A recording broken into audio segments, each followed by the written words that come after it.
Welcome to the Daily Word, verse by verse. Grab your Bibles and follow along as we study the book of Romans. Keep in mind, I am using the Holman Christian Standard Bible, so if you're using a different translation, the read is different, but the message is the same.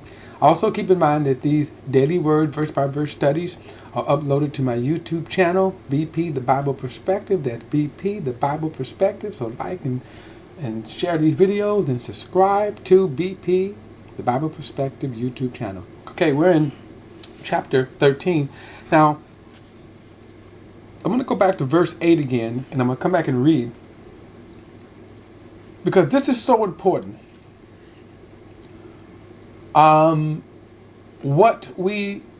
This concept, this issue of the law. And last time I shared two verses with you. In 1 Timothy, he says that the law was not made for the righteous man. So if you're trying to be, if you're trying to get righteous, if you're trying to get right with God, remember the law is not for you anyway. And so to continue in the law, you're declaring that you're not righteous. Okay.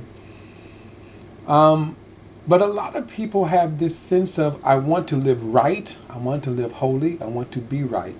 The problem is oftentimes they go about it the wrong way. Let's go back. Verse 80 says, do not owe anyone anything except to love one another. For those who love one another have fulfilled the law. Now, I'm going to tell you, sometimes I get into a lot of debates.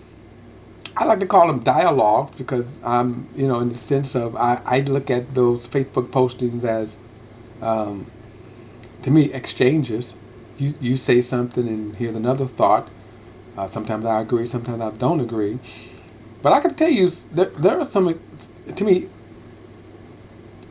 interesting thoughts out there.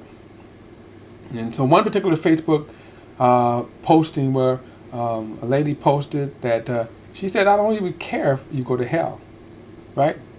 And that was a very interesting statement, because notice what he says right here, do not owe anyone. And by the way, not only this person also goes on to try to say in her mind that Jesus was a Rambo kind of guy, that Jesus wasn't love, he was a Rambo. Her image of Jesus is turning over tables and, smiting and all that kind of stuff. Well, it's the wrong kind of Jesus. And not only that, but notice what Paul is saying right here. Do not owe anyone anything except to love one another. Now, this is in contrast to, again, the law. In other words, the person who says, I need to keep the law. I need to live right. I need to live holy. Whatever adjective you want to, or phrase you want to put in there. But notice what he says about it. If you walk in love, all of the commandments are really summed up in this commandment, love thy neighbor as thyself. And really the law of Moses can be summed up in two commandments. Now there's 10 commandments basically, and then what you have is some 600 plus commandments in the 5 books of Moses that really are an explanation of the 10 commandments. Okay, that's really what you have with the law. Now, the 10 commandments are really kind of an expanded view of the first 2 commandments, which is to love God, okay, with all of your heart, and then love your neighbor as yourself. So basically, what you have is really only 2 important commandments. Now, Israel was given the expanded version, right? You had the 10, and then you had the 600 plus. And all of those commandments, you go back and you'll see they're just divided up into how to worship God, how to get along with one another. So when he says here, don't commit murder, don't commit adultery, don't steal, don't covet. Well, if you're walking in love, and by the way, this love that he's talking about right here, he simplifies by saying love your neighbor as yourself.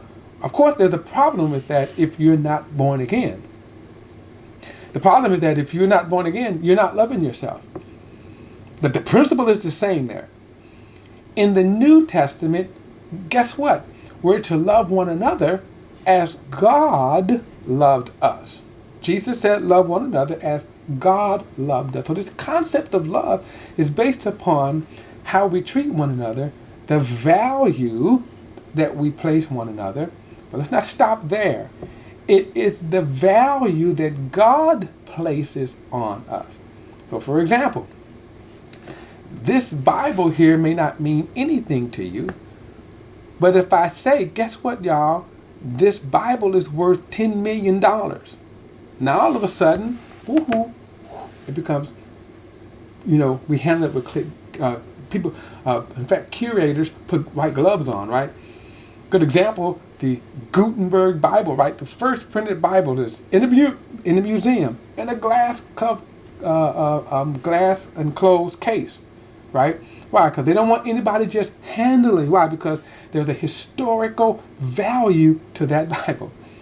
Okay? So anything of value, right, the treatment is different. Well, he says right here, if I'm walking in the love that God tells me to walk in, he said, guess what? I will fulfill the commandments. If I'm loving you the way God tells me to love you, I'm not going to commit adultery with you.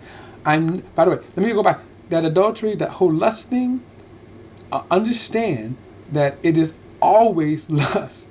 When you have sex outside of the God-ordained marriage, it is always just selfish lust. And that's what he's saying right here.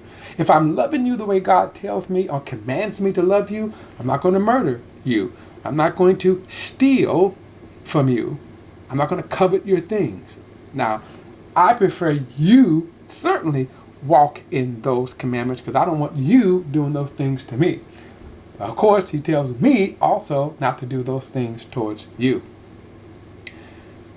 So he says right here, again, for the commandments, thou do not commit adultery, do not murder, do not steal, do not covet, and whatever other commandment, it is all summed up by this: love your neighbor as yourself. Right? So then he says, love does no wrong to a neighbor. Love, therefore, is the fulfillment of the law. So for those of you that really get stumbled over the law, and trust me, there are those who stumble over the law. They want to have some type of way of measuring their righteousness. And sometimes it's bad, because sometimes to measure this way becomes hypocritical. The idea is that, by the way, this is more freeing, but just keep in mind, if you're going to go by way of the law, you have to keep the law perfectly all the time. So if you break the least of the commandments of the law, you fail the entire law. That's God's standard. All have sinned and come short of the glory of God. All have sinned and come short of God's perfection. See, this is why I say people who think that they want to live by the law, you're looking at it from your perspective. See, I could say right here, but these couple of lists that Paul lists right here, I'm good, right? I don't covet anyone's things. I don't steal. I don't commit murder. I haven't committed adultery. I'm good. No, I'm not. No, I'm not. I failed at God's perfection. By the way, this is not all that he says, because remember, he says, and whatever other commandment is summed up. So he throws in everything. This is just to illustrate what he's saying. But guess what? All of the other commandments. There was a commandment where he says in the law that if your neighbor's ox is lost, right? And you see the ox, he says, go get that neighbor's ox and keep the ox until he comes looking for him, and then give your neighbor's ox back to him. Well, failure to do that is sin. You fail the entire law. So you can say, I haven't committed murder, I haven't steal, I have not coveted, but I didn't keep my neighbor's ox. You fail the entire law. You fail just like the person who did covet. You fail just like the person who did murder. See, God's perfection. And that's why I read last time that the law was added only because of transgressions until the seed should come.